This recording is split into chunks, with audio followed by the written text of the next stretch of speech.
पहले देखो location picnic के लिए एकदम मस्त है भाई। वाह वाह जगह में आ चुके हैं हम लोग, क्या ही बोलूं मैं, एकदम देख सकते हो ये हिडन हिडन लोकेशन है, आप लोग कभी नहीं आए होंगे जगह पर, देख सकते हो भाई लोग।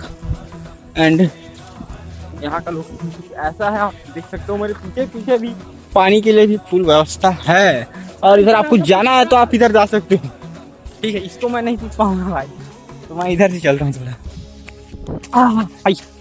ऊपर से भी हो गया पानी, इधर देखो ना पूरा पत्थर ही पत्थर।